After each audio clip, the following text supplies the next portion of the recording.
Hello dear, आपका इस video के अंदर बहुत बहुत वेलकम है भाई। इस वीडियो के अंदर आपको मिलने वाला है आपके एग्ज़ाम से पहले मोस्ट नीडेड जो इक्वेशंस टॉपिक है उसका रिवीजन। जो इक्वेशंस हैं वो अपने एग्ज़ाम में कई तरह की आ रही हैं। लीनियर इक्वेशन भी आ रही हैं, दो वेरिएबल में, तीन वेरिएबल में, क्वाड्रेटिक इक्वेशन भी आ रही हैं। तो आपको एग्ज़ाम में जाने से पहले एक बार इसके जो क्वाड्रेटिक, इसके जो सारे जिस टाइप के क्वेश्चंस हैं वो आपको रिवाइज कर लेने चाहिए। और मैंने आपको बताया था कि मैं वीडियो को री अपलोड करवाऊंगा ताकि आपको ये क्वेश्चंस एक जगह मिल जाएं। ठीक है, तो रिसेंट जो टीसीएस के अंदर मैंने आपको करवाए थे प्रीवियस ईयर क्वेश्चंस में से छांट के टॉप क्वेश्चंस, वो आपको इस वीडियो के अंदर मिलेंगे। इसकी पीडीएफ कहाँ पर मिलेगी? हमेशा की तरह उसी जगह पर मिलेगी जो अपना टेलीग्राम चैनल है इवन कोचिंग सेंटर का है। उसके ऊपर आप जाओगे, जो इस वीडियो का नाम है वही नाम आप यहाँ पर सर्च कर लोगे तो आपको वो पीडीएफ मिल जाएगी। क्लियर है? और दूसरा, इसी तरीके से अगर आपने मैथ का कोई भी टॉपिक रिवाइज करना है, ठीक है, ये जो क्विक रिवीजन बैच है इसकी टॉपिक वाइज ये एक प्लेलिस्ट बनी हुई है, यहाँ से आप रिवाइज कर सकते हैं। ये कहाँ पर मिलेगी बताऊंगा। ऐसे ही रीजनिंग का कोई भी टॉपिक पेपर में जाने से पहले अगर आपको रिवाइज करना है तो उसकी भी ऐसे चैप्टर वाइज ये प्लेलिस्ट बनी हुई है। ठीक है, तो इन दोनों प्लेलिस्ट का लिंक इस वीडियो के डिस्क्रिप्शन में आपको मिल जाएगा। वहाँ से आप कोई भी चैप्टर जो आपको रिवाइज करना है, जो मॉक टेस्ट के अंदर बार बार आपको लग रहा है कि यार ये चैप्टर वीक है, अगर पूरा चैप्टर रिवाइज नहीं करना, किसी चैप्टर का कोई पोर्शन रिवाइज करना है, तो भी आप यहाँ पर उस चैप्टर को देखकर, ठीक है, और उसका वो वाला पोर्शन आगे स्लाइड करके वीडियो को, जैसे मान लो पूरा इंटरेस्ट रिवाइज नहीं करना, सिर्फ इंस्टॉलमेंट करना है, ये आप कर सकते हो। ठीक है, तो आगे बढ़ते हैं भाई वीडियो के अंदर।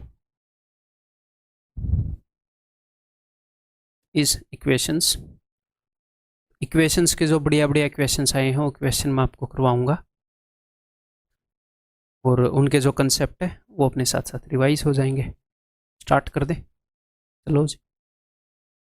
लीनियर, दो तरह की इक्वेशन के जनरली इक्वेशन आते हैं, लीनियर इक्वेशंस, क्वाड्रेटिक इक्वेशंस इनके आते हैं। कभी कभी क्यूबिक इक्वेशन के भी आए हैं, वो फिलहाल मेरे को 2018 से अब तक टीसीएस के इक्वेशन में नहीं मिले तो वो नहीं है। और रिमाइंडर थ्योरम के ऊपर क्वेश्चन आते हैं, वो मैंने ले रखे हैं। देखो, the point of intersection of the graph, पता नहीं यार गर्मी लग रही है,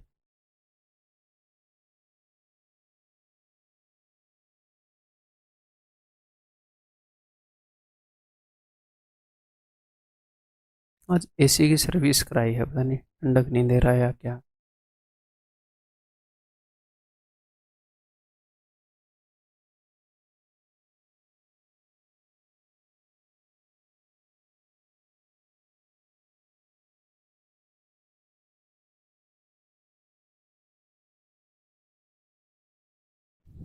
चलो, the point of intersection of graphs of the equations this and this lies on the graph of the equation। इसका मतलब क्या है? देखो, ये जो इक्वेशन है, कोई भी इक्वेशन दो वेरिएबल के अंदर, या फिर कोई भी इक्वेशन भले ही एक वेरिएबल के अंदर हो, x इज इक्वल टू 3, ये दोनों एक लाइन को डिनोट करती हैं। ये इक्वेशन अगर इसको आप ग्राफ के ऊपर प्लॉट करोगे, बनाओगे, तो एक लाइन बनेगी ऐसे, जैसे x इज इक्वल टू 3, 1 2 3, ये वाली लाइन बनेगी। इस पूरी लाइन के ऊपर x इज इक्वल टू 3 है, तो चाहे एक वेरिएबल में हो या दो वेरिएबल में हो, तो वो एक लाइन के ऊपर एक लाइन बनाती है वो। ठीक है, एक लाइन को दर्शाती है, एक लाइन को रिप्रेजेंट करती है। तो यहाँ पर उसने ये बोला है, एक तो मेरे पास ये इक्वेशन है, ठीक है, और एक ये इक्वेशन है। ठीक है, कोई भी दो इक्वेशन है वो किन्हीं भी दो लाइनों को रिप्रेजेंट करेंगी, तो वो दो लाइनें कैसी हो सकती हैं, किस तरह की हो सकती हैं? वो दो लाइनें या तो ऐसी हो जाएंगी कि भैया एक दूसरे को इंटरसेक्ट करेंगी, सिंपल सी बात है, केस नंबर 1। या फिर वो दो लाइनें ऐसी हो जाएंगी कि एक दूसरे को इंटरसेक्ट नहीं करेंगी, यानी कि वो पैरेलल होंगी। ठीक है, एक तीसरा केस भी है। सर तीसरा केस क्या हो सकता है? या तो काटेंगी या नहीं काटेंगी। हो सकता है बिल्कुल ही एक दूसरे के ऊपर आ जाएं, इनफाइनाइट बार काट दें। एक तो ये काली वाली लाइन है और ये नीली वाली लाइन है,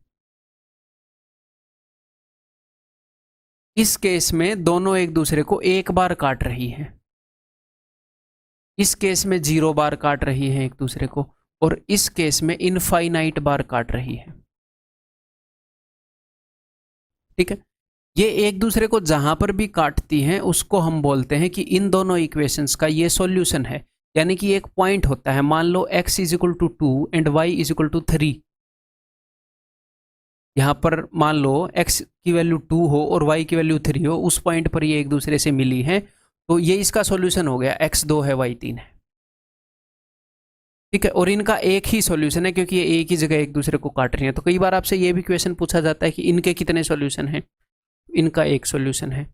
अगर ये 0 बार काट रही हैं, अगर ये पैरेलल हैं, तो इनके 0 सॉल्यूशन है। ठीक है, अगर ये इनफाइनाइट बार काट रही हैं, दोनों एक दूसरे के ऊपर ही लेटी हैं, सेम ही लाइनें हैं, तो इनफाइनाइट सॉल्यूशन है। ठीक है, तो ये सॉल्यूशन होता है। तो एग्जामिनर क्या बोल रहा है, इन दोनों इक्वेशन का पॉइंट ऑफ इंटरसेक्शन, यानी कि इन दोनों इक्वेशंस का सॉल्यूशन, इनका जो हल है वो, ठीक है, वो ग्राफ में किस इक्वेशन के ऊपर लाई करता है। यानी कि ये जो इक्वेशन है ये भी एक लाइन को रिप्रेजेंट करती है, तो किस लाइन के ऊपर है, इसका मतलब वो लाइन भी यहां से गुजर रही है।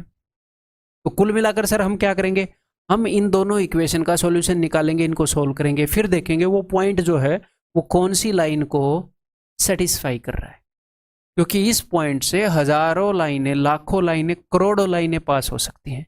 तो हमें क्या पता कौन सी दे रखी है, तो ऑप्शन में रख कर देखेंगे। ठीक है, ठीक है भाई। अब एक और चीज़ मैंने आपको समझानी थी, तो इक्वेशन करवाने से पहले ही समझा दूं, देख लो। चलो,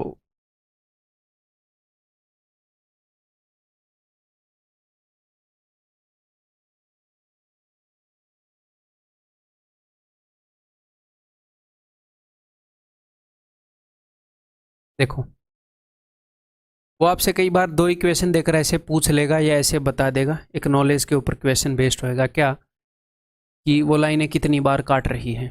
ठीक है, अगर वो एक बार काट रही हैं तो इसका मतलब एक हल है, एक सॉल्यूशन है।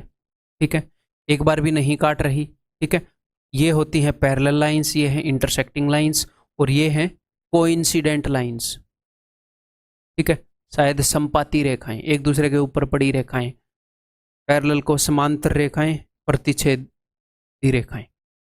ठीक है, तो हमें कैसे पता चलेगा, मान लो उसने ये दो इक्वेशन दी हैं, a1x plus b1y plus c1 is equal to 0, ये एक इक्वेशन है। कैसी इक्वेशन है सर, मान लो ऐसे करके दी है, ये बस एक इक्वेशन है, ये कोफिशिएंट लिखे हैं मैंने ये। ठीक है, दूसरी इक्वेशन है a2x plus b2y plus c2 is equal to 0।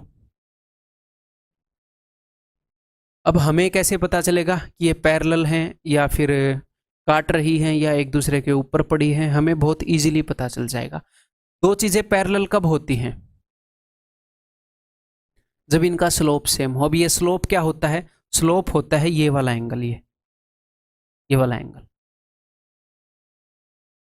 अगर आप दो डंडी बिल्कुल सेम एंगल पर लगा दोगे तो एक दूसरे के पैरेलल हो जाएंगी, दोनों का स्लोप सेम हो। तो ठीक है सर, ये स्लोप, जो मैं सिर्फ उतनी बातें बताऊंगा जो नेसेसरी है, टेंशन मत लेना, डरना नहीं। ये स्लोप जो है ना, ये डिपेंड करता है एक्स और वाई पर, एक्स और वाई के कोफिशिएंट पर। तो बिकॉज हम रटेंगे नहीं, याद भी करवा दूंगा, रटवा भी दूंगा, लेकिन ऐसे कि तुरंत निकाल भी लोगे कल को। अगर स्लोप सेम हो गया तो लाइनें पैरेलल हो जाएंगी, ठीक है, ओके जी। अगर स्लोप सेम नहीं हुआ तो लाइनें इंटरसेक्ट कर जाएंगी। मान लो एक रेखा ऐसी है, एक थोड़ी सी तिरछी है, कहीं ना कहीं जाकर मिल जाएगी। एक्स और वाई के कोफिशिएंट पर स्लोप डिपेंड करता है। तो अगर लाइनें इंटरसेक्टिंग हैं तो इसका मतलब ये है कि a1 by a2 is not equal to b1 by b2। X और वाई के जो कोफिशिएंट हैं उन्हीं का रेशियो इक्वल नहीं है, यानी कि स्लोप सेम नहीं है, यानी कि इंटरसेक्ट कर जाएंगी। क्लियर है मेरे भाई। और स्लोप सेम है का क्या मतलब है, अब मेरी एक और बात सुनो। अगर इक्वेशन ऐसे हो 2x plus 3y plus 4 is equal to 0, और एक और इक्वेशन है 4x plus 6y plus 8 is equal to 0, तो आप बोलोगे सर ये सेम तो इक्वेशन है, बस इसको डबल कर दिया, अलग अलग थोड़ी है। लेकिन मैं लिख तो सकता हूँ ना कि एक ये इक्वेशन है, कि ये इक्वेशन है, क्योंकि एक लाइन की तो एक ही इक्वेशन हो सकती है भाई। हाँ, अलग अलग क्रिएट की जा सकती हैं, उसको 2 से गुणा कर दो, -2 से गुणा कर दो, 5 से गुणा कर दो और अलग से लिख सकते हो। तो अगर लाइनें ही सेम हो, यानी कि A1/A2 equal to B1/B2 equal to C1/C2, लाइनें ही सेम है, इसका मतलब सिर्फ ये भी इसका 2 गुना, ये भी इसका 2 गुना, ये भी इसका 2 गुना, या फिर 3 गुना, इसका मतलब पैरेलल लाइन्स हैं। एक भी सॉल्यूशन नहीं है इनका, पैरेलल लाइन्स हैं, जीरो हल हैं। ठीक है, मतलब स्लोप भी सेम है और आगे भी सेम है। स्लोप तो सेम है, स्लोप सेम है यानी कि पैरेलल तो हैं। यहां से मुझे पता चलता है स्लोप सेम है। अब स्लोप सेम है तो हो सकता है पैरेलल हो या फिर एक ही के ऊपर पड़ी हो। इनका भी तो स्लोप सेम है जो एक दूसरे के ऊपर पड़ी हैं, लेकिन रेखाएं सेम नहीं है भाई साहब। स्लोप सेम है, ये नहीं है कि लाइनें ही सेम है, तो स्लोप सेम है, या तो पैरेलल है या एक दूसरे के ऊपर पड़ी हैं। अब बोल रहा है रेखाएं सेम नहीं है, एक दूसरे के ऊपर पड़ी वाली तो सेम ही होती है। इसका मतलब ये मामला किस चीज का है? रेखाएं, डायग्राम गलत बना दिया मैं, इसलिए मैं भी ये सोच रहा है क्या बना दिया। रेखाएं सेम हैं, सॉरी एक बार फिर से प्लीज। अगर रेखाएं सेम हैं यानी कि एक ही लाइन के ऊपर पड़ी है, कंफ्यूजन हो गई होगी है ना, फिर से एक बार देख लेना बात को। तो यहां पर स्लोप सेम है बट रेखाएं सेम नहीं है, यानी कि पैरेलल है। ठीक है, यहां पर जो दो रेखाएं पड़ी हैं स्लोप तो उनका भी सेम है और इन दोनों रेखाओं का भी सेम है। तो इसमें और इसमें फर्क क्या है? स्लोप तो दोनों का सेम है बट रेखाएं सेम नहीं है। ये नहीं है कि तीनों बराबर हो, अलग अलग लाइनें हैं। यहां पर तो रेखा ही सेम ही है, तो सबका रेशियो बराबर होगा। ठीक है भाई, तो अभी इस क्वेश्चन को कर लें, इसको मैं रब कर रहा हूं, लिखना है तो लिख लो। ये मिटेगा नहीं? क्यों नहीं मिटेगा भाई, मिटना पड़ेगा।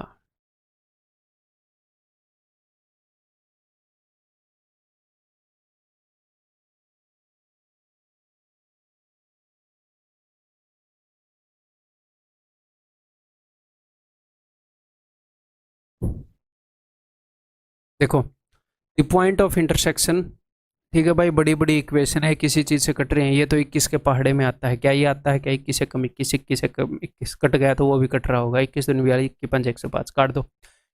21 साते 21 से कम, 21 से कम माइनस है 21 दूनी 42, 21 पंजे 105। ठीक है, वो 7 से कट रहा है, साफ साफ दिख रहा है।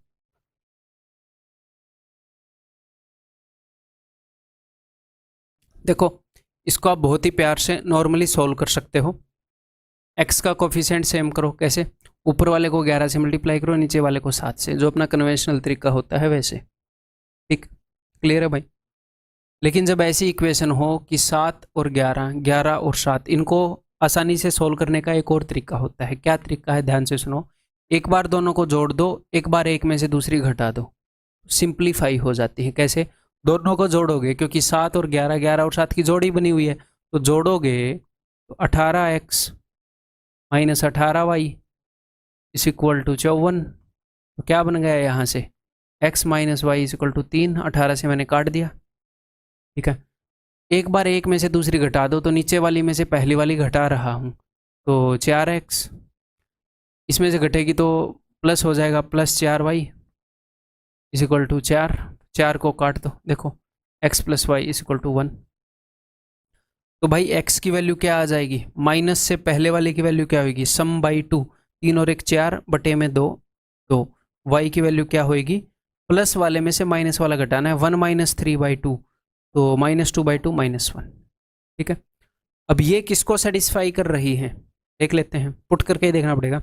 9 दूनी 18 प्लस 5 23। उत्तर सर अगर एक से ज़्यादा सेटिस्फाई करेगा तो इसका मतलब उसी पॉइंट से पास होने वाली ये जो दो लाइनें हैं, ये तो यहाँ से पास हो रही हैं, और इसी पॉइंट से पास होने वाली एक से ज़्यादा लाइनें ऑप्शन में दे देगा, तो वो सारे उत्तर हैं। फिर इसका मतलब उस दिन क्वेश्चन बनाते हुए दारू पी गई है, मदिरा का उपयोग हुआ है उस दिन। फिर ठीक है, क्लियर है भाई? ये बेसिक सी बात तो आप समझते होंगे ना, ये बार बार यूज होती है। भाई अगर दो चीज़ों का सम दे रखा हो, उन्हीं दो चीज़ों का डिफरेंस दे रखा है, तो ये माइनस से पहले वाली वैल्यू आती है a+b/2, क्योंकि ये बार बार यूज होती है, और माइनस के बाद वाली वैल्यू आएगी, ये प्लस वाले में से ये वाला घटेगा, a-b/2। ये रटने की बात नहीं है, बिल्कुल बेसिक सी समझने की बात है। नेक्स्ट,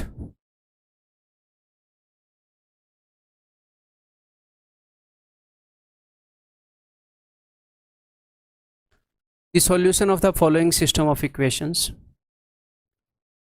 तो देखो, अगर मैं 2 से ऊपर मल्टीप्लाई कर दूं, 2ax - 2by plus a+4b = 0 and 2bx + 2ay plus b - 4a = 0, इसको आप कन्वेंशनल तरीके से भी सोल्व कर सकते हैं। कैसे?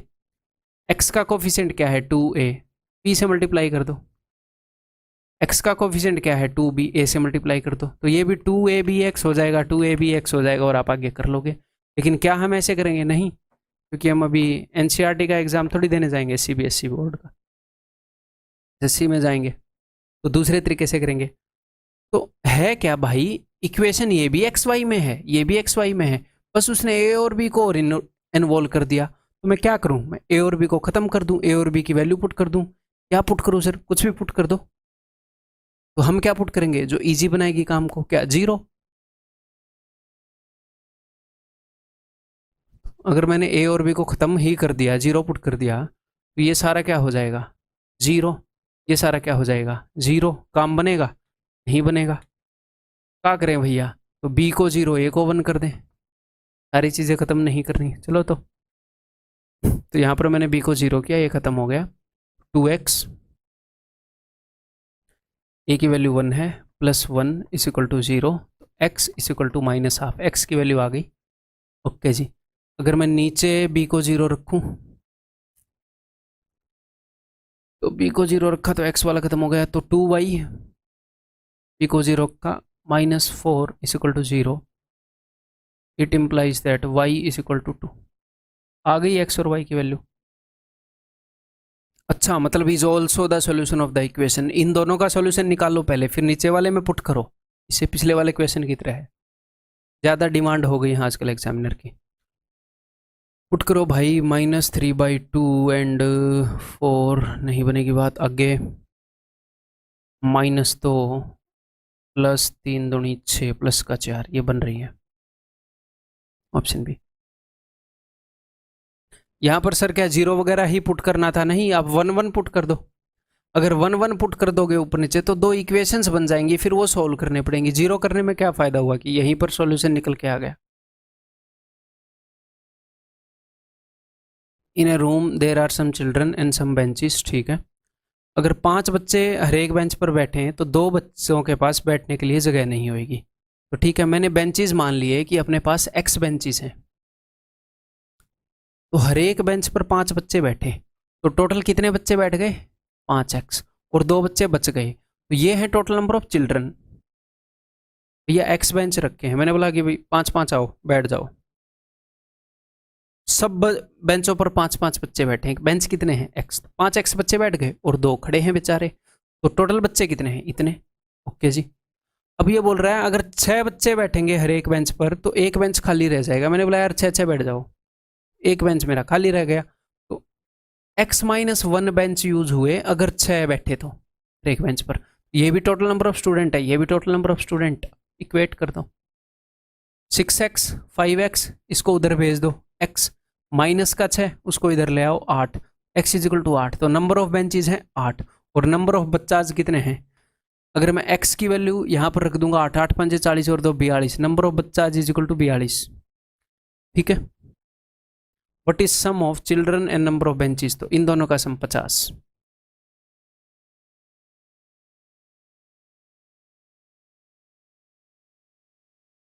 What are the values of x and y respectively from the following equation? सबसे बढ़िया तरीका क्या है? नीचे से उठाकर पुट करके देख लो। अदरवाइज सर हम कैसे करेंगे? ये सिर्फ मैंने इसलिए लिया कि भाई उसने x y ये ले रखा, हालांकि इसमें कुछ खास नहीं है। अब इसको कैसे कर सकते हैं, जैसे भी आप करते हैं वैसे ही नॉर्मली करो। मान लो x का कोफिशिएंट मैं सेम कर रहा हूँ, तो ऊपर मैं मन ही मन में मल्टीप्लाई करूँगा 2 से, 2 छिके 12, और नीचे मैं करूँगा 3 से। चलो कर देते हैं।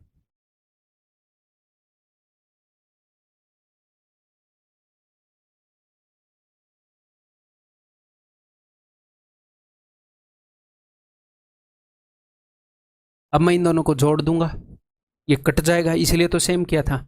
तो 44y इज इक्वल टू, इन दोनों को जोड़ूंगा 22xy।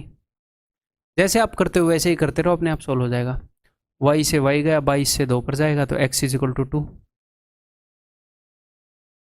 अब x की वैल्यू कहीं पर भी पुट कर दो। यहाँ पर मान लो मैंने यहाँ पर पुट कर दी 2, 6 दूनी 12। अब उधर x की वैल्यू 2 पुट करी तो 10y, तो 7y plus 12 equal to 10y। अब ये 7y उधर जाएगा तो 3y, 3y is equal to 12, therefore y is equal to 4। आ गई वैल्यू 2 और 4। नेक्स्ट,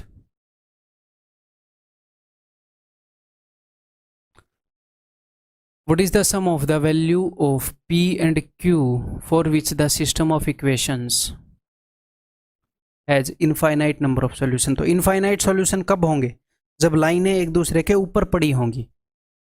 ऐसे ये दो लाइनें जो एक दूसरे के ऊपर पड़ी हैं, एक दूसरे को कितनी बार काट रही हैं, इनफाइनाइट बार। एक दूसरे के ऊपर पड़ी का क्या मतलब है कि एक ही लाइन है, एक ही लाइन है एक हिसाब से, बस उसी को 2 बार खींच दिया ऐसे, उसी को सेम लाइन को अलग अलग इक्वेशन से रिप्रेजेंट कर दिया। तो एक ही लाइन है, इसका मतलब क्या है कि सारे रेशियोज बराबर हैं। इसका मतलब x का कोफिशिएंट क्या है, 2 बटे में p plus Q is equal to Y का 3 बटे में 2p माइनस क्यू। एक और गड़बड़ कर देता हो कई बार, इस 7 को इधर दे देगा, इधर ये प्लस 7 इज इक्वल टू 0। और बच्चे क्या करेंगे, ये 7 बटे में 21, अगर ये इज इक्वल टू के उधर ले रखा है तो इसको भी उधर ही लेना है।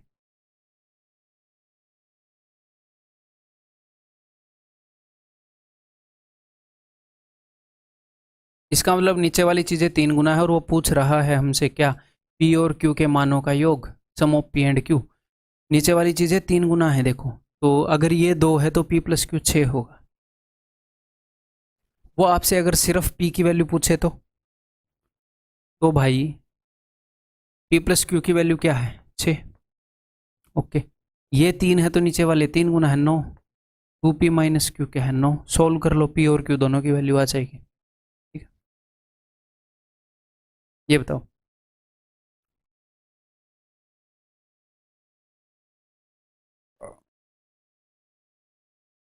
The system of equations as have infinitely many solution। बहुत ज़्यादा सॉल्यूशन है भाई इसके। तो इसका मतलब एक दूसरे के ऊपर पड़ी है लाइनें, तो वही चीज़ यूज़ कर लूँ, ये वाली। तो 2 by A minus B is equal to 3 by A plus B is equal to 7 by 3a plus B minus 2। तो ठीक है, सॉल्व करेंगे ए और बी की वैल्यूज। अच्छा, तो सबसे बढ़िया तरीका क्या है इस केस में, यहाँ से वैल्यू उठा उठा के चेक कर लो। ठीक है, अदरवाइज कैसे करनी पड़ेंगी, ये अपने पास 3 इक्वेशन है टोटल, पता है कैसे, देखो इन दोनों को इक्वेट करो ऐसे क्रॉस मल्टीप्लाई करके, एक इक्वेशन आ जाएगी। चाहे इन दोनों को कर लो, एक और इक्वेशन आ जाएगी। तो हमें तो 2 ही इक्वेशन काफ़ी हैं 2 वेरिएबल में।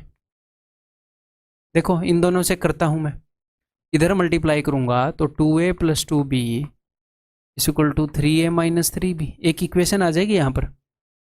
तो a is equal to 5b, या तो आप इसको ऐसे मान लो a minus 5b is equal to 0, या फिर इस चीज़ को फर्दर यूज़ कर लेंगे, कैसे भी करके इसको यूज़ कर लेंगे। एक इक्वेशन आ गई अपने पास, एक और इक्वेशन चाहिए, 2 वेरिएबल है ना भाई, 2 इक्वेशन तो चाहिए। अब की बार इन दोनों पे लगा लूँगा, इन दोनों से बना ली, अब मैं इन दोनों से बना लूँगा, ये सिंपल सी बात है। या इसको और इसको लेकर बना लूँगा, एक और इक्वेशन आएगी उसको सोल्व करूँगा, उत्तर आ जाएगा। इसलिए मैं बोल रहा था ऑप्शन से पुट कर लो, इनको करो फिर। 9a plus 3b minus 6 is equal to 7a plus 7b। It implies that 2a minus 4b is equal to 6। ये दो इक्वेशन है, इनको सोल्व करना है। सोल्व करने का क्या मतलब होता है कि दोनों के अंदर जो भी कंडीशन है उनको इकट्ठा यूज करना। तो a इज इक्वल टू 5 ही यहाँ पर पुट कर दूं मैं, a की वैल्यू 5 भी यहाँ पर पुट कर दूंगा तो कर दूं। a की जगह 5 भी करूंगा तो 5 दूनी 10 भी, 10 भी माइनस 4 भी 6 भी is equal to 6, b is equal to 1 कहाँ पर है, 2 में है। अगर b इज इक्वल टू 1 है तो a की वैल्यू 5 आ गई, तो 5 और 1, 1 इज इक्वल टू 5 दे रखा है, ये 1 इज इक्वल टू 2 दे रखा है।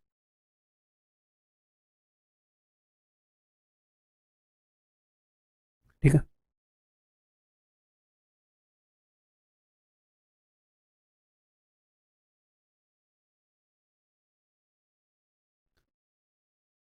If this is equal to this, बहुत ही ईजी है भाई, एक बार अच्छे से लिख के बता देता हूँ।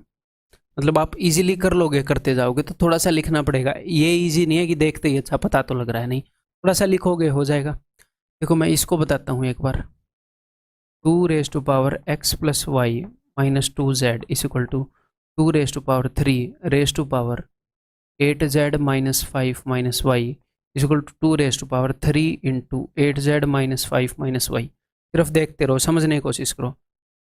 बेस सेम है जी हाँ, तो पावर को इक्वेट कर सकता हूँ जी हाँ, तो मैं डायरेक्टली इक्वेट कर लूँ इतना लिखे बिना, समझ जाओगे। मैं डायरेक्टली ऐसे बोल दूँ, इधर 2 की पावर है x plus Y minus 2z is equal to, मुझे पता है 2 की पावर 3 है तो 3 से इसको डायरेक्टली गुणा ही कर देते हैं, 24z minus 5 minus y. It implies that, अब यहाँ से कोई इक्वेशन बन रही होगी, x ये y इधर आएगा प्लस 2y, ये 24z इधर आएगा minus 26z is equal to minus 5। फिर एक और इक्वेशन बनाओगे, बना लेते हैं, 5 की पावर 4y माइनस 6z, उस साइड पर 5 की पावर क्या है, 5 की पावर 2 की पावर ये, तो इसको 2 से गुणा कर रहा हूँ, 2y प्लस 2z। अब 2 से वैसे सब कुछ कट तो रहा ही था, काट ही देते हैं, 2 से काट रहा हूँ दोनों तरफ। ठीक है, तो यहाँ पर भी एक इक्वेशन बनेगी, 2y और y इधर आएगा y और z भी इधर आएगा, या फिर इस z को मैं उधर ले जाऊँ, y is equal to 2z, एक इक्वेशन बन गई। इस चीज़ को भी मैं यूज़ करूँगा कहीं ना कहीं पर, एक और ये और इक्वेशन बन गई। आगे और देखते हैं क्या बनेगा, जो भी बनेगा उसके अकॉर्डिंग सोल्व करेंगे, ये नहीं है कि हमें पहले पता है ऐसे कर देंगे, वो इक्वेशन जो देगा उसके अकॉर्डिंग करेंगे। 3 की पावर इधर क्या है, 4x minus 3z is equal to, उधर होएगी 3 की पावर 2 से गुणा करूंगा, 3 की पावर 2 है नो, 2x प्लस 2z। ठीक है, 2x इधर आएगा तो 2x, 3z उधर जाएगा इज इक्वल टू 5z। तो देखो आपके पास दो रास्ते हैं, एक तो सिंपली इन इक्वेशंस को ऐसे कर लो, 2x minus 5z is equal to 0, इसको एक इक्वेशन बना लो, एक ये इक्वेशन, 3 इक्वेशन है, इनको नॉर्मली वैसे सोल्व कर लो, कैसे, जैसे कोफिशिएंट सेम करते हैं ना, x का कोफिशिएंट सेम कर लिया उस तरीके से। या फिर देखो यहाँ पर आपको एक चीज़ मिल रही होगी, अगर उसने बोला है y is equal to 2z, तो यहाँ पर आपको y और z का रेशियो मिल गया, z को नीचे लाओगे, y बटे z 2/1 है तो 2:1, यहाँ पर x और z का रेशियो मिल गया। यहाँ से ये रेशियो है, इसको हम इसके अंदर यूज कर लेंगे ना, इसमें सारे वेरिएबल हैं, बटे में z लाऊंगा तो 5/2 हो जाएगा, तो 5:2। अब इन दोनों रेशियो को एक टाइम पर यूज करना है तो इनको आपस में सिंक भी करना पड़ेगा। यहाँ पर y की वैल्यू, दोनों में कॉमन क्या है, z, यहाँ पर z की वैल्यू है 1, यहाँ पर z की वैल्यू है 2, तो यार दोनों जगह सेम होनी चाहिए z की वैल्यू, तो क्यों ना इसको डबल कर दिया जाए, 2 दूनी 4, 2 1 कम 2। अब इन सारी वैल्यूज को यूज कर लूंगा यहाँ पर। अब मैं कैसे यूज करूंगा, x की जगह यूज करूंगा 5a, z की जगह 2a, y की जगह 4a। क्लियर है, समझ में आ गई बात। रेशियो में है ये, एक्चुअल वैल्यूज नहीं है, ये नहीं है कि 5 4 और 2 ही यूज कर दोगे। तो भाई यहां पर यूज कर रहे हैं 5a, 4 दूनी 8a। अगर आपको ये लगे कि क्वेश्चन थोड़ा लेंदी है तो कोई स्पेसिफिक तरीका भी निकाल सकते हैं, क्वेश्चन की कमजोरी पकड़ के, अगर मिले तो देखो इसको ऐसे कर लो, बट वो एग्जाम में आपको मदद नहीं करेगा। ठीक है,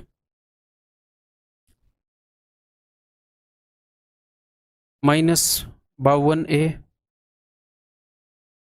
ये ठीक तो किया है ना मैंने? z की वैल्यू, y की वैल्यू 4, 4 दूनी 8, इक्वल टू -5। रुको एक बार, उफ, ये मैंने 3 से सिर्फ इसको गुणा कर दिया, इनको गुणा नहीं किया।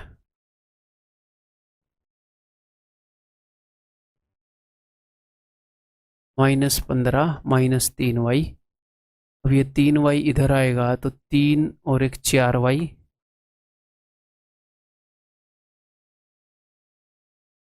माइनस का 15। चलो अब वैल्यू पुट करते हैं, एक कुछ कटपिट ही नहीं रहा था। 5a, y की जगह 4 चौके 16a, -52z equal to minus का 15। तो ये हो गया 23, 12 में से 3 गए 9, 4 में, अभी भी ये कट नहीं रहा यार, कुछ वैल्यू आ नहीं रही, एक ही कुछ ना कुछ तो वैल्यू आएगी। कोई गड़बड़ कर दी क्या? एक बार इसी को देख लूँ, x plus Y minus 2z equal to 3 24 -3 5 15 3 1 3, x 3 है यहाँ पर, एक ही y है, 4y -26 z इक्वल टू -15। आगे कोई गड़बड़ की है मैंने? 4y -6z is equal to 2y plus 2z। ठीक है, 2 से काट दिया,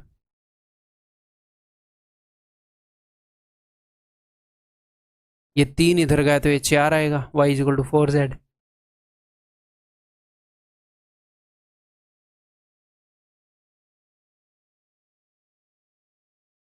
y और z का मतलब फिर से हमें करना पड़ेगा मामला, क्या नीचे वाला भी गलत तो नहीं कर दिया?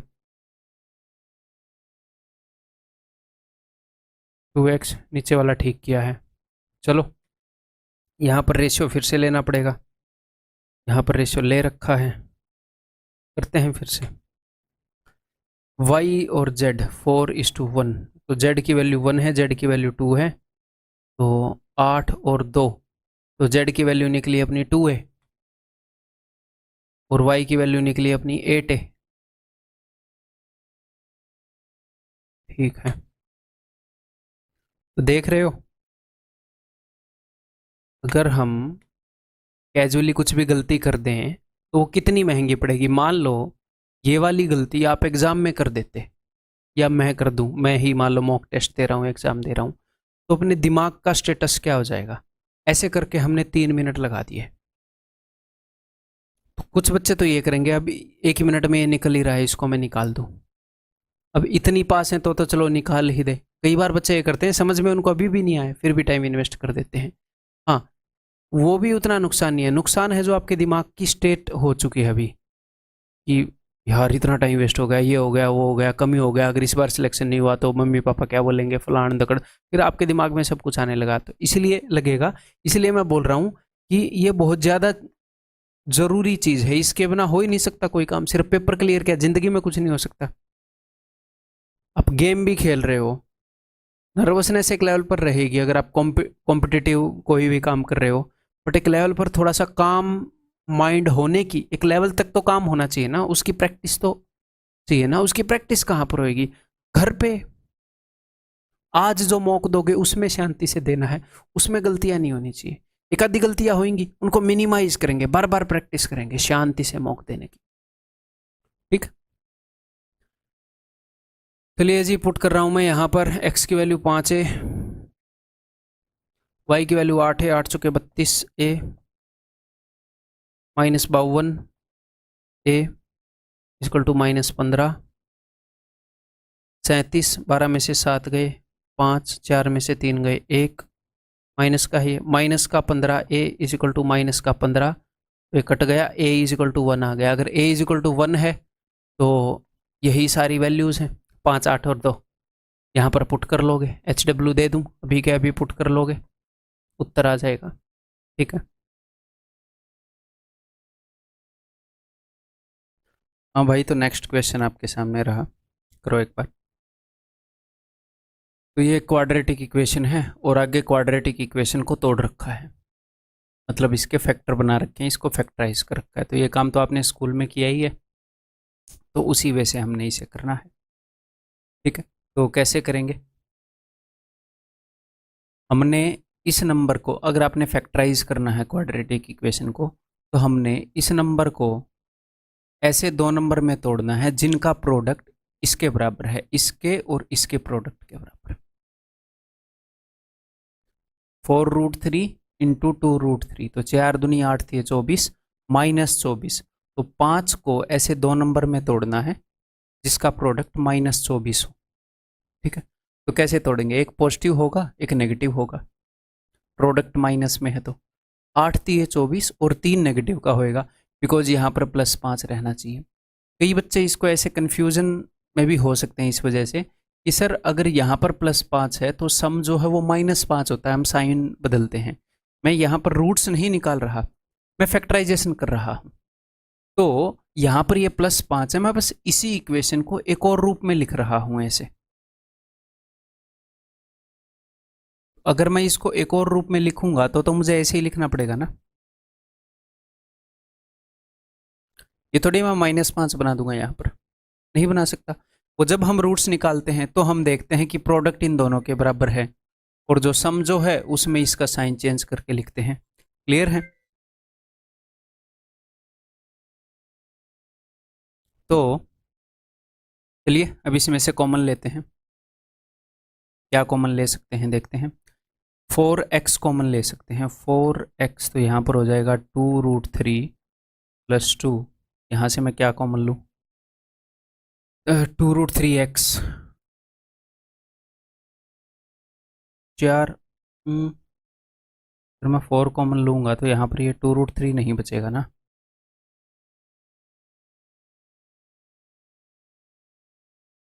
तो ये बचेगा √3x + 2। वहाँ पर भी ऐसा ही कुछ बचना चाहिए, √3x + 2 यहाँ पर कॉमन लेने के बाद।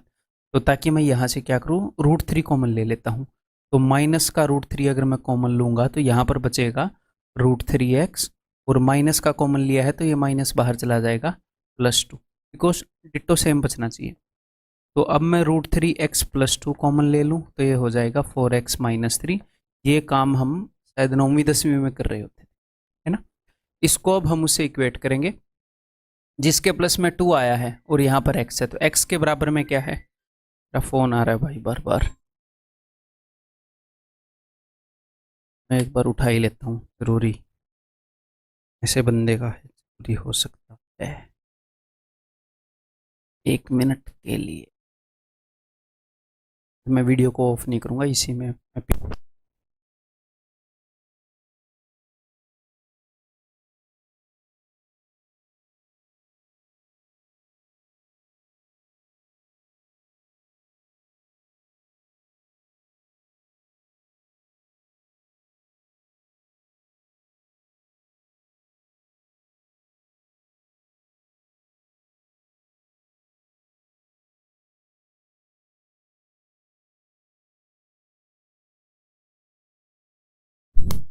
हेलो।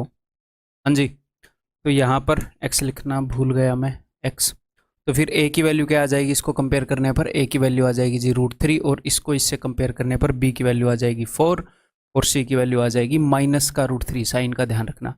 तो a + b + c, अगर हम इन तीनों को जोड़ दें तो 4 उत्तर आ जाएगा, दैट इज ऑप्शन है। क्लियर है भाई?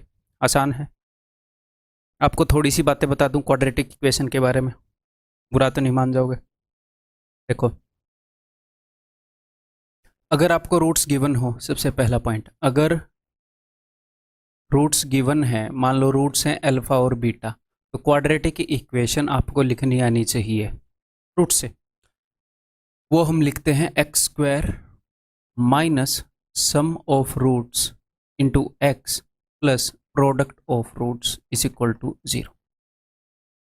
ठीक, तो हम कैसे लिखेंगे? तो हम लिखेंगे x² minus alpha plus beta into x plus alpha beta is equal to 0। Clear?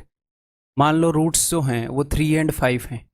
यहाँ से अगर आपको क्वाड्रेटिक इक्वेशन लिखनी है तो एक्स स्क्वायर 5 और 3 8 माइनस का 8 एक्स, सम के आगे हम माइनस लिख रहे हैं, प्लस 5 से 15 इज इक्वल टू 0।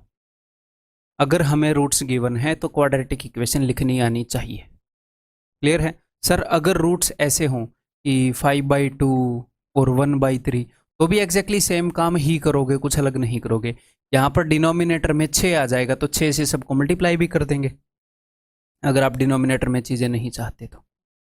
ठीक है, next point number 2।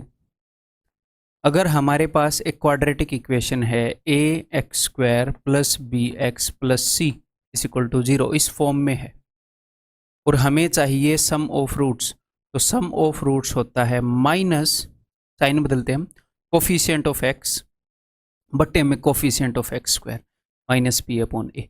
Product of roots होता है, जो भी इस इक्वेशन की रूट्स हैं उनका सम ये होएगा, जो भी इस इक्वेशन की रूट्स हैं उनका प्रोडक्ट ये होएगा, सी अपॉन ए। ठीक है मेरे भाई, क्लियर है? आगे जिस भी बात की जरूरत होगी मैं बताता रहूंगा। Next, if this equation have both roots common then the value of p by r. अगर दोनों रूट्स कॉमन हैं, इसका क्या मतलब है? अगर मैं इस पहली वाली इक्वेशन को सॉल्व करूं और इस दूसरी वाली इक्वेशन को सॉल्व करूं, तो ऊपर वाली की भी 2 रूट आएंगी, नीचे वाली की भी 2 रूट आएंगी। तो दोनों रूट कॉमन होने का क्या मतलब है? इस ऊपर वाली इक्वेशन की रूट्स कितनी हैं? 2 ही तो हैं, क्वाड्रेटिक की 2 ही रूट होती हैं। नीचे वाले की कितनी रूट हैं?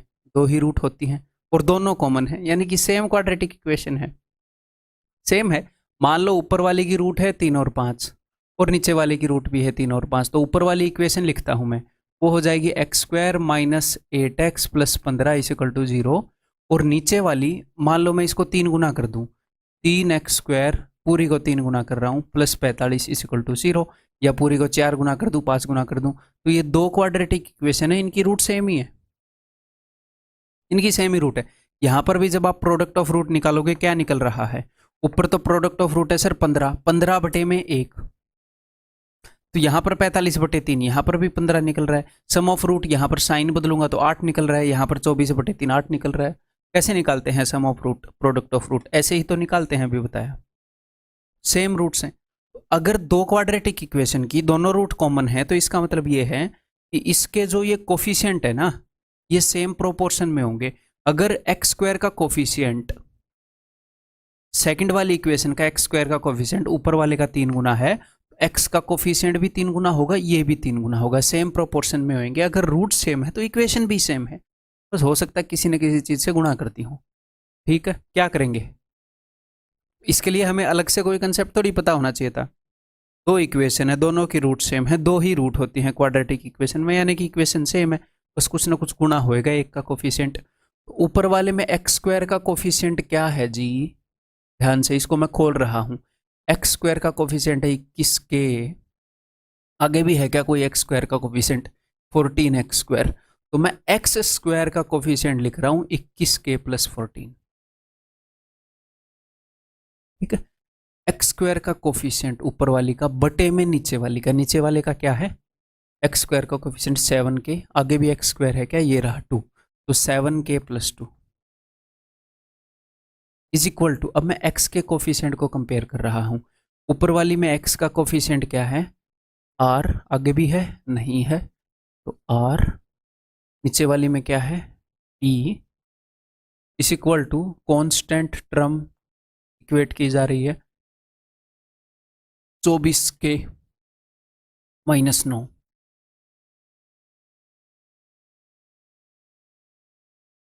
24k माइनस 9, नीचे 8k माइनस 3। ठीक है, तो ये रेशियो बराबर होएगा। यहाँ से कुछ चीज़ मिल रही है आपको, उन्होंने p बाई आर दिया है, r बाई पी यहाँ पर पड़ा है, तो यहाँ से साफ साफ दिख रहा है कि इसका 3 गुना है ये। r by p is equal to 3, therefore p by r is equal to 1/3। उत्तर इज ऑप्शन है। क्लियर है? अदरवाइज अगर इस सवाल को थोड़ा सा और टेढ़ा बनाएंगे तो ऐसे करके कुछ ना कुछ ऐसी वैल्यूज देंगे कि हम क्रॉस मल्टीप्लाई करके k की वैल्यू निकाल सकते हैं, फिर बात बन जाएगी। ठीक है जी, क्लियर? नेक्स्ट, फिर से क्वाड्रेटिक इक्वेशन है, पावर 6 है लेकिन एक क्वाड्रेटिक इक्वेशन है। देखो सबसे पहले आपके दिमाग में क्या आएगा, सबसे पहले एक अच्छे एसएससी एस्पिरेंट होने के नाते आपके दिमाग में आएगा कि अगर k प्लस वन बाई के गिवन है तो यहाँ पर शायद के क्यूब प्लस वन बाई के क्यूब या ऐसा फॉर्मेट मिलेगा, और आना भी वही चाहिए, वैसे क्वेश्चन बार बार आते हैं। तो यहाँ पर किसी न किसी चीज़ से डिवाइड करके देखूंगा। मान लो मैंने के क्यूब से डिवाइड करके देखा तो ये हो गया 8k क्यूब माइनस 2 बाई के क्यूब इज इक्वल टू -50। के क्यूब से मैंने डिवाइड किया, ठीक है। लेकिन ऐसा कुछ तो नहीं बना कि यहाँ पर और यहाँ पर सेम बन जाए और मैं कुछ कर पाऊँ, ठीक है। अगर मैं 2 से डिवाइड कर दूँ तो भी कुछ नहीं बनेगा।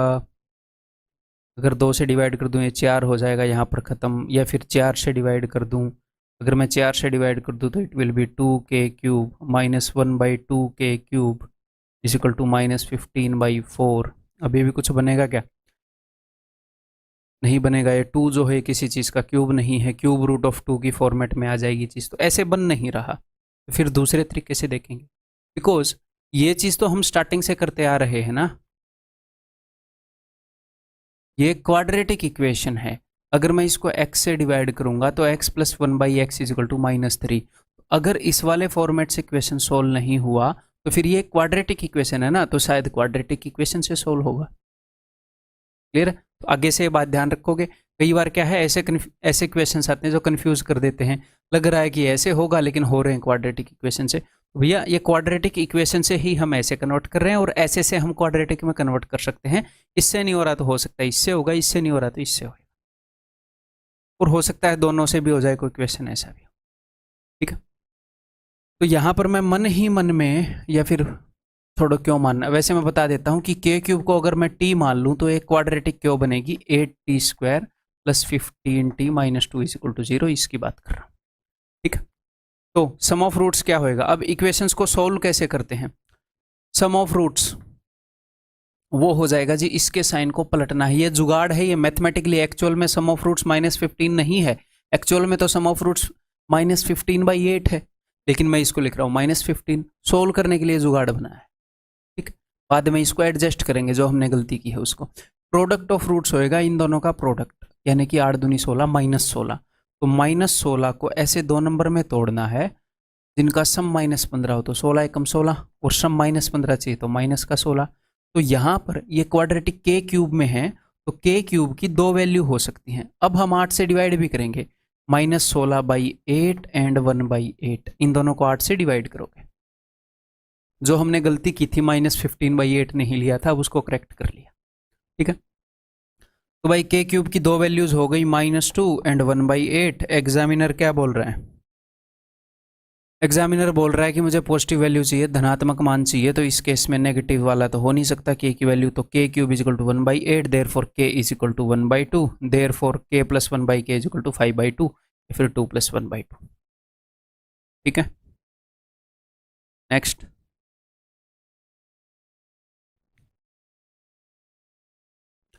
if x and y are real numbers then the least possible value of this is equal to what? एक और छोटी सी चीज मैं आपको बता दूं यहाँ पर,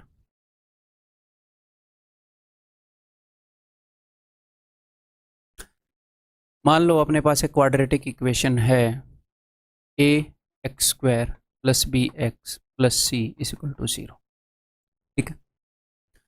ए बी सी इसके कोफिशिएंट है। जो ए है वो पॉजिटिव भी हो सकता है, नेगेटिव भी हो सकता है। अगर आप किसी लाइन, अगर आप एक क्वाड्रेटिक इक्वेशन को रिप्रेजेंट करते हैं ग्राफ पर तो क्या बनता है वो मैं आपको यहाँ पर बताऊंगा।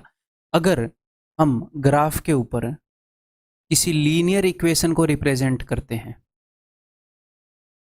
तो एक स्ट्रेट लाइन बनती है। लीनियर इक्वेशन इन 2 वेरिएबल या फिर लीनियर इक्वेशन इन 1 वेरिएबल, एक स्ट्रेट लाइन बनेगी।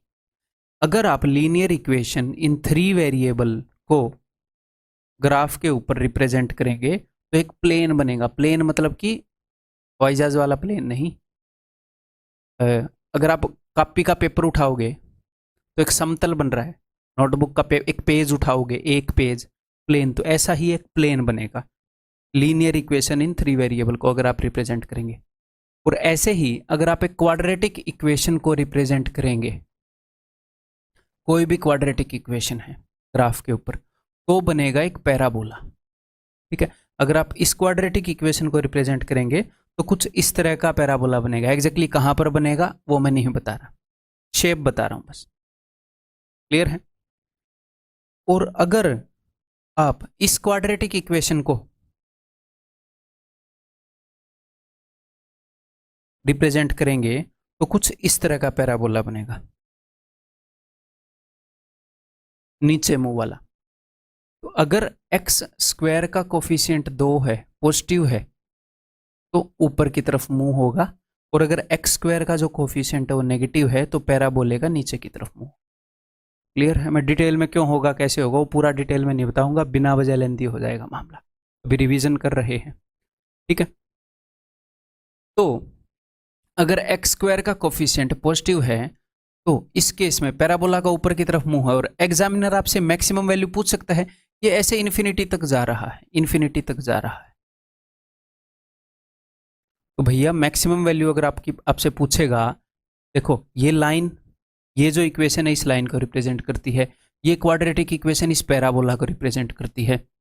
ठीक है, मान लो ये है 0, ये है 1, थोड़ा सा मैं आपको समझा देता हूं, ये है 2, ये है 3। अगर आप x की वैल्यू 3 पुट करोगे फॉर एग्जांपल, तो इक्वेशन हमें ये वैल्यू दे रही है। अगर आप x की वैल्यू 4 पुट करोगे तो इक्वेशन हमें ये वैल्यू दे रही है। अगर आप x की वैल्यू 8 पुट करोगे तो इक्वेशन हमें ये वैल्यू दे रही है। तो मैक्सिमम वैल्यू कितनी दे रही है इक्वेशन? मैक्सिमम तो इन्फिनिटी तक जा रही है, ये बढ़ रही है। अगर x का कोफिशिएंट पॉजिटिव है तो वो आपसे मैक्सिमम वैल्यू पूछेगा ही नहीं, क्योंकि इन्फिनिटी है, तो मिनिमम वैल्यू पूछेगा। इस इक्वेशन की मिनिमम वैल्यू कहां पर आ रही है? क्या आ रही है? ये आ रही है, इससे नीचे नहीं जा रही है इक्वेशन, इसकी मिनिमम वैल्यू ये है। और ऐसे ही अगर एक्स स्क्वायर का कोफिशिएंट नेगेटिव हुआ तो मैक्सिमम वैल्यू पूछेगा, तो मैक्सिमम वैल्यू क्या है? यहां पर अचीव कर रही है, ये इसकी मैक्सिमम वैल्यू है इसकी। तो ये मैक्सिमम वैल्यू निकलेगी कैसे वो मैं बताऊंगा, ऑफ कोर्स मैं बताऊंगा। ठीक है, तो समझ में आ गई? अगर ऐसी इक्वेशन होगी तो मिनिमम पूछेगा, ऐसी इक्वेशन होगी अगर इस इक्वेशन की सर मिनिमम पूछ ली तो माइनस इन्फिनिटी, तो इसलिए वो पूछेगा नहीं, तो इसकी मैक्सिमम ही पूछेगा। ठीक है, तो अगर हमारे पास एक इक्वेशन है a x square plus b x plus c, तो एक एक्सप्रेशन है, इक्वेशन तो क्या ही है,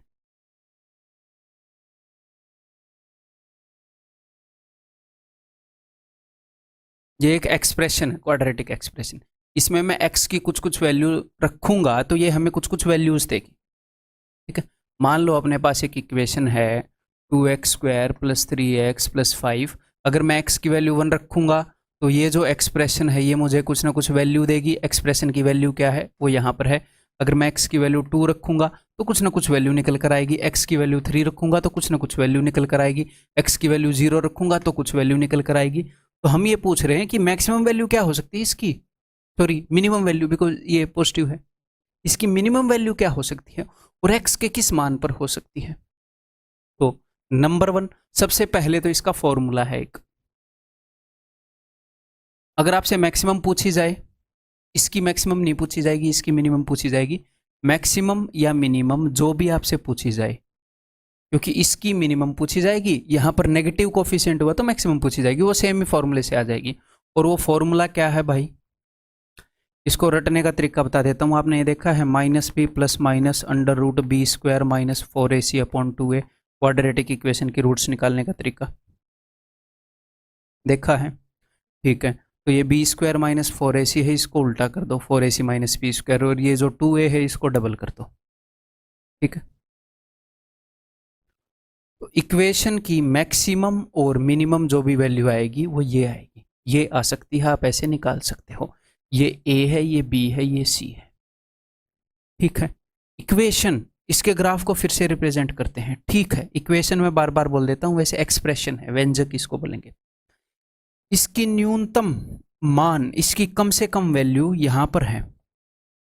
ठीक है, लेकिन x की क्या वैल्यू रखने पर, देखो x की ये वाली वैल्यू रखने पर आ रही है मिनिमम। ये जो एक्सप्रेशन है ये अपनी मिनिमम वैल्यू अचीव कर रही है जब मैं x की ये वाली वैल्यू रख दूं। x की ये कौन सी वाली वैल्यू है,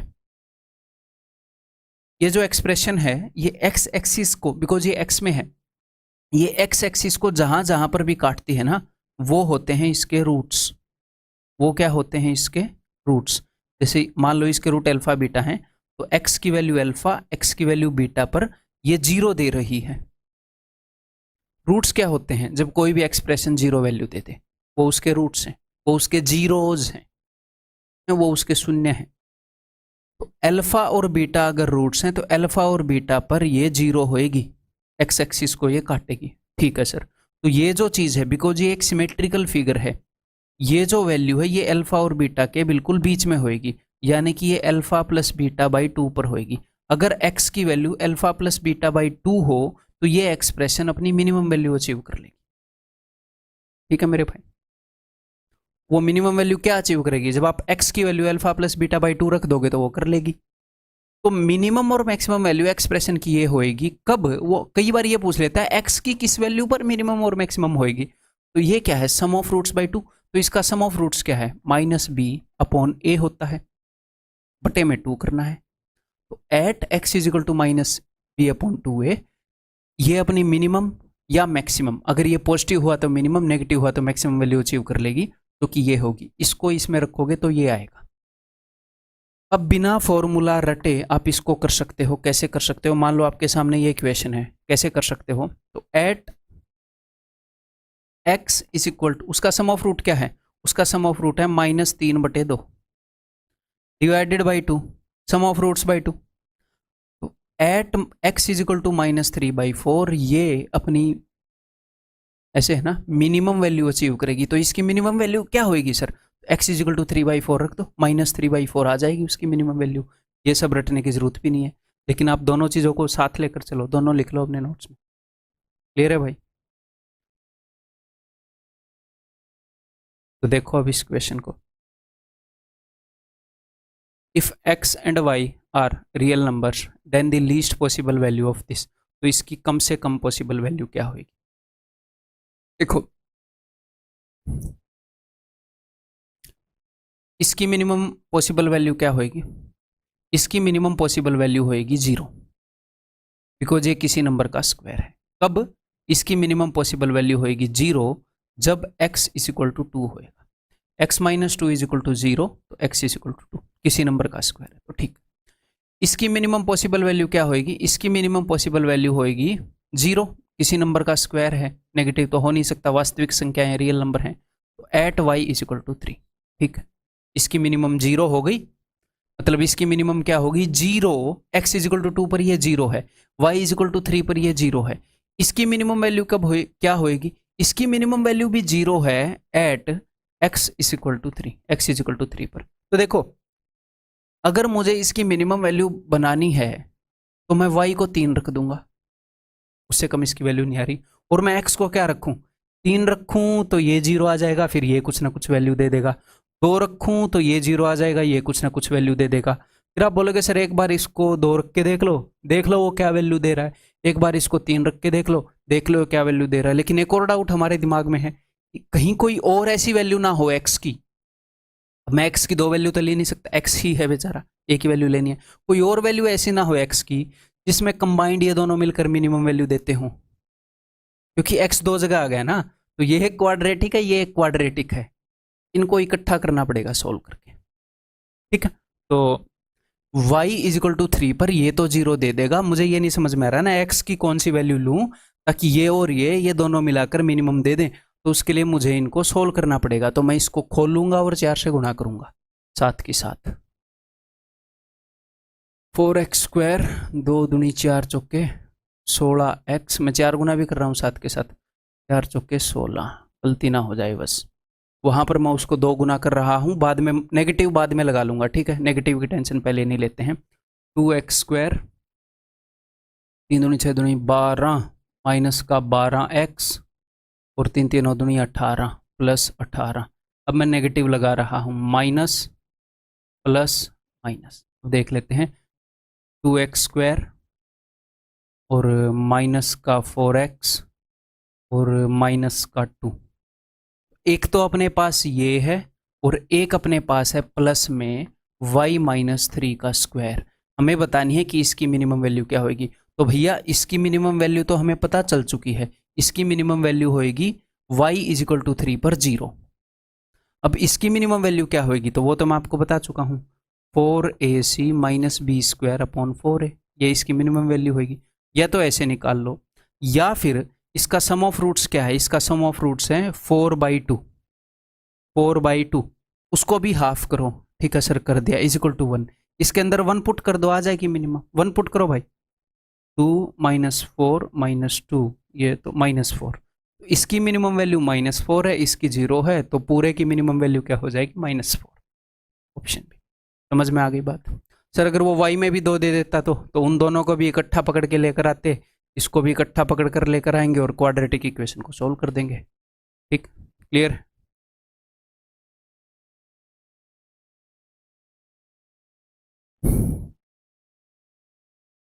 when fx is equal to this, ये कोई एक्सप्रेशन है, ये कोई फंक्शन है, इसको डिवाइड किया है 3x + 2 से, तो रिमाइंडर क्या होगा। ठीक, तो एक रिमाइंडर थ्योरम होता है, वो क्यों काम करता है, कैसे काम करता है, वो मैं आपको बताता हूँ। ठीक है, देखो अगर मैं 3x + 2 को 0 के इक्वल रख दूं, तो x की जो वैल्यू आएगी -2/3, ये बोल रहे हैं अगर इसको इससे डिवाइड करें तो रिमाइंडर क्या होगा। तो जिससे हम डिवाइड कर रहे हैं उसको 0 के इक्वल पुट कर दूं, और x की वैल्यू -2/3 है, x की ये वाली वैल्यू जब मैं इसमें पुट करूंगा तो रिमाइंडर आ जाएगा, इससे इसको डिवाइड करने पर जो रिमाइंडर आता है वो आ जाएगा। लेकिन ऐसा क्यों,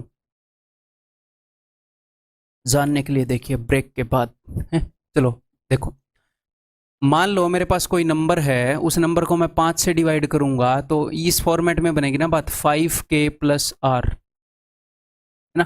5 से इसको डिवाइड करूंगा तो इस नंबर का कुछ पोर्शन तो 5 से डिवाइड हो जाएगा, और बाकी का पोर्शन 5 × 15 रिमाइंडर के तौर पर आ जाएगा। तो 17 को ऐसे लिख सकता हूँ 5 × 3 + 2।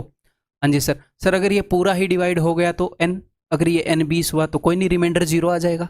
इस फॉर्मेट में तो लिख सकते हैं। जी हाँ, तो ठीक इसी प्रकार ये जो नंबर है, ये अगर मैं इसको 3x + 2 से डिवाइड करूंगा तो कुछ पोर्शन तो इसका डिवाइड हो जाएगा, तो वो पोर्शन तो आएगा 3x + 2 इंटू समथिंग, बिकॉज वो पोर्शन डिवाइड हो गया, प्लस आएगा रिमाइंडर। इसको रिमाइंडर थ्योरम बोलते हैं और फैक्टर थ्योरम भी बोल देते हैं, लेकिन वो एक ही बात है, पता नहीं दो थ्योरम क्यों बना दिया उन लोगों ने, सिर्फ रिमाइंडर थ्योरम से बात बन जाएगी, तो ध्यान से देख लीजिएगा।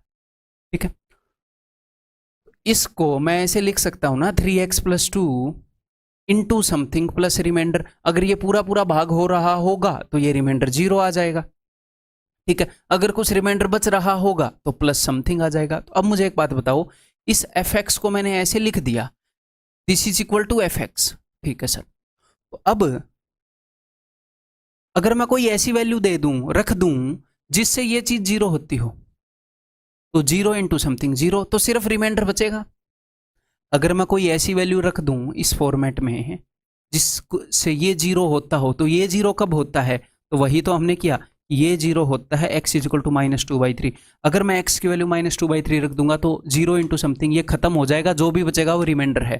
तो इसीलिए इसको 0 के साथ इक्वेट करेंगे, x की जो भी वैल्यू आएगी उसको रखूंगा, वही रिमाइंडर है। कई बार रिमाइंडर बचेगा, इसका मतलब रिमाइंडर बच रहा है कुछ, कई बार रिमाइंडर नहीं बचेगा, मतलब कई बार 0 आ जाएगा इसको पुट करने पर, इसका मतलब चीज पूरी पूरी भाग हो रही है, इसका मतलब चीज पूरी पूरी भाग हो रही है।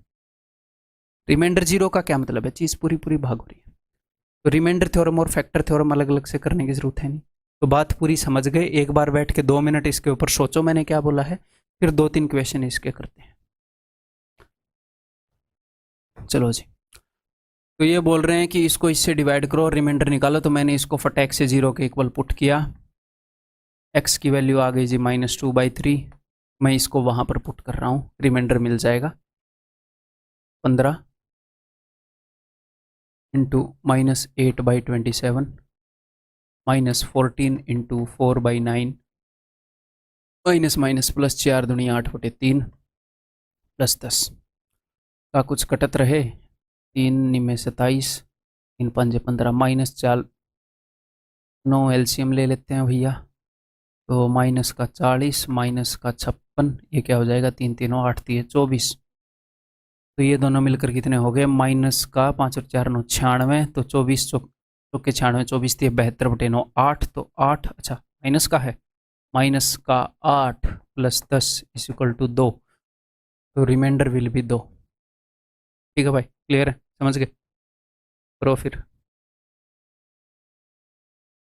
अगर इसको हम इनसे डिवाइड करें तो एग्जैक्टली डिविजिबल है, पूरा डिवाइड हो जाता है। ठीक है, हमने तो रिमाइंडर निकालने की टेक्निक आती है जी। रिमाइंडर कैसे निकलता है, इसको जीरो के इक्वल पुट कर दो, एक्स की जो भी वैल्यू है ये वैल्यू उसमें पुट करोगे तो इससे उसको डिवाइड करने पर जो भी रिमाइंडर आता है वो आ जाएगा। तो मुझे एक बात बताओ, इससे इसको डिवाइड करने पर रिमाइंडर क्या है, क्योंकि ये एग्जैक्टली डिविजिबल है तो जीरो रिमाइंडर है। तो अगर मैं x plus two is equal to zero रखता हूं, x की वैल्यू आती है -2, तो मैं x की वैल्यू -2 रखूंगा इसमें, इससे इसको डिवाइड करने पर जो भी रिमाइंडर आता है वो आ जाता है। लेकिन इस केस में इन्होंने रिमाइंडर बता रखा है जीरो, तो x को इसके अंदर पुट करने पर जीरो आना चाहिए, x की वैल्यू -2 पुट करने पर। जीरो से इक्वेट करूंगा, आगे सोल्व करूंगा, तो -8p प्लस 4 -2 पुट कर रहे हैं ना, -6 प्लस q, जीरो आना चाहिए भाई, रिमाइंडर जीरो है क्योंकि इससे उसको डिवाइड करने पर। तो एक इक्वेशन बन गई है, नीचे लिख लेते हैं -8p plus q -2 is equal to 0। अब की बार इसको जीरो के इक्वल पुट करता हूँ, x -2 is equal to 0, x is equal to 2, इसमें 2 पुट करने पर भी जीरो आना चाहिए। ठीक है, तो 2 पुट कर देते हैं, 8p plus 4 plus 6 plus q is equal to 0, इसको नीचे लिखूंगा 8p plus q plus 10 is equal to 0। दोनों को सोल्व करें, दोनों को ऐड कर दो, q plus q 2q is equal to 8, यानी कि -8, तो q इज इक्वल टू -4। कितने ऑप्शन में है q -4? दो में है, कई बार एक में ही होता है। अब p की वैल्यू निकालेंगे तो q की वैल्यू यहाँ पर रख दो, -4 अगर मैं यहाँ पर रखूँगा, यहाँ पर रख रहा हूँ 6, -6 -3/4। ठीक है, next, if x cube plus 2x minus ax plus b is exactly divisible by this, इससे एग्जैक्टली डिविजिबल है। इससे अगर एग्जैक्टली डिविजिबल है तो ये है क्या, ये है x plus 1 into x minus 1। अगर भाई इससे पूरा पूरा भाग हो रहा है, वो तो इससे भी भाग हो रहा है, इससे भी भाग हो रहा है, इससे भाग हो रही है वो चीज़, इसको मैं जीरो के इक्वल पुट करूंगा तो x इज इक्वल टू -1 आएगा, यानी कि -1 यहाँ पर पुट करने पर जीरो के इक्वल आना चाहिए। क्यों? क्योंकि इससे इसको भाग करते हैं तो रिमाइंडर जीरो आता है, क्योंकि पूरा भाग हो रहा है, और x की वैल्यू -1 रखने पर यहाँ पर ये रिमाइंडर ही दे रहा होता है, तो रिमाइंडर जीरो है, तो अब की बार जीरो के साथ इक्वेट करेंगे। रख दूँ value -1, -1 plus 2 plus a minus B is equal to 0। यहाँ से इक्वेशन बन रही है a minus b plus 1 is equal to 0। अगर इसको जीरो के इक्वल पुट करोगे तो x इज इक्वल टू 1, अब की बार 1 रख देते हैं, 1 plus 2 minus a minus B is equal to 0। इसको यहाँ पर अगर मैं रखूँ -a minus b plus 3 is equal to 0, अगर हम दोनों को जोड़ दें तो -2b इज इक्वल टू -4, तो b इज इक्वल टू 2। 3 में दे रखा है, a की वैल्यू निकालता हूँ, तो 2 -1 a इज इक्वल टू 1।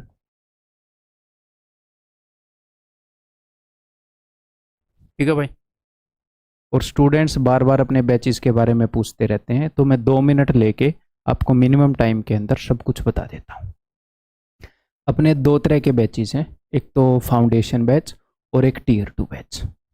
जो फाउंडेशन बैच है वो वन स्टॉप सॉल्यूशन है, एक ऐसा स्टूडेंट जो अपनी तैयारी स्टार्ट कर रहा है उसके लिए वन स्टॉप सॉल्यूशन है। इसके बाहर उसको एक सिंगल क्वेश्चन भी नहीं करना, not even previous year questions. ये इतना कॉम्प्रिहेंसिव है कि इससे बाहर कुछ नहीं करना, आपको प्रीवियस ईयर क्वेश्चन की बुक भी नहीं लेनी, एक सिंगल क्वेश्चन भी नहीं करना। इसके अलावा अगर आप कोई भी कंटेंट करेंगे तो सिर्फ और सिर्फ मॉक टेस्ट, दैट्स इट। उससे पहले आप इसी को रिवाइज करते रहेंगे। ठीक है, तो अगर ये इतना कंप्लीट है तो फिर टीयर 2 बैच की क्या जरूरत है। ये टीयर 2 बैच क्या है, ये जो अपना फाउंडेशन बैच है ये टीयर 1 टीयर 2 अरिथमेटिक एडवांस सारे सिलेबस को कवर करता है।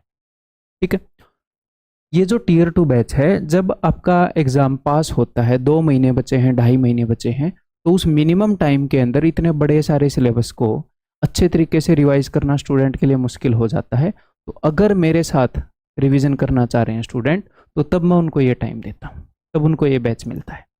ठीक है, तो इसके अंदर हम क्या करते हैं, हम मोस्ट एफिशिएंट तरीके से, मोस्ट एफिशिएंट तरीका क्या रहेगा कि सारा काम हो जाए और फास्ट हो जाए, यानी कि कम टाइम में ज़्यादा रिजल्ट। तो ऐसा मानकर ये बैच कराया जाता है कि बच्चा एक बार सिलेबस कर चुका है, तो मोस्ट एफिशिएंट तरीके से सिर्फ रिलेवेंट पढ़ते हैं जो पेपर में आएगा, उस चीज़ की रिवीजन और प्रैक्टिस करते हैं। इसका कंटेंट ऐसा है कि 2 महीने में आप सिलेबस खत्म कर सकते हो, इसका कंटेंट ऐसा है कि 6 महीने में आप सिलेबस खत्म कर सकते हो। बाकी सब्जेक्ट्स के साथ में ऑफकोर्स मैं बात कर रहा हूँ, बाकी सब्जेक्ट भी पढ़ते रहोगे तो क्लियर है। और जब अपना एग्जाम पास आता है तो उस वक्त मैं फाउंडेशन बैच वालों को, जब टीयर 1 एग्जाम पास आता है तो टीयर 2 बैच का कंटेंट फ्री ऑफ कॉस्ट उसके अंदर मैं आपको विजिबल भी करवा देता हूँ। तो ये 2 बैचेस हैं अलग अलग स्टूडेंट के लिए। ठीक है, इन दोनों बैचेस के ऐसे ही अपने रीजनिंग के बैचेस भी हैं, इन दोनों के अंदर स्पेशली रिकॉर्डेड वीडियोस हैं। स्पेशली रिकॉर्डेड का मतलब है किसी लाइव सेशन की रिकॉर्डिंग नहीं है, मैं स्पेशली रिकॉर्ड करता हूँ। ठीक है, तो 1 सेकंड भी टाइम वेस्ट नहीं होएगा, 1 सेकंड भी बकवास फालतू बात नहीं होएगी।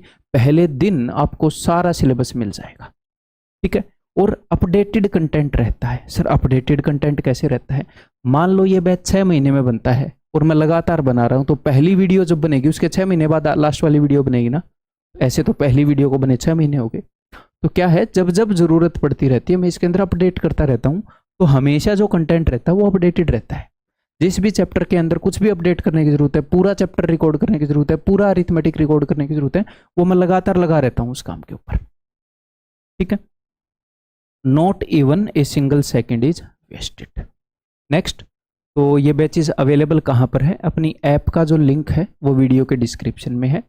ठीक है, उस ऐप को इंस्टॉल करोगे तो उसके अंदर आपको ये बैचेस मिल जाएंगे, मैथ और रीजनिंग के। ठीक है, इसके अलावा आपको कोई भी क्वेरी है तो आप व्हाट्सएप कर सकते हो, आप कॉल कर सकते हो 9878, ये नंबर थोड़ा सा अधूरा रह गया, 9878125144।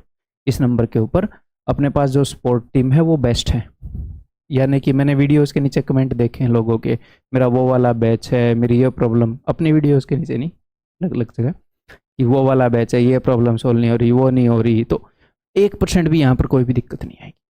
एट द मैक्स हो सकता है 24 घंटे के लिए डिले हो जाए प्रॉब्लम का सोल्यूशन, बट ये नहीं हो सकता कि प्रॉब्लम का सोल्यूशन ना हो। ज़्यादा से ज़्यादा वो 1 दिन 2 दिन मैक्स डिले हो सकता है बस। ठीक है, और वो भी हम कंपनसेट करते हैं।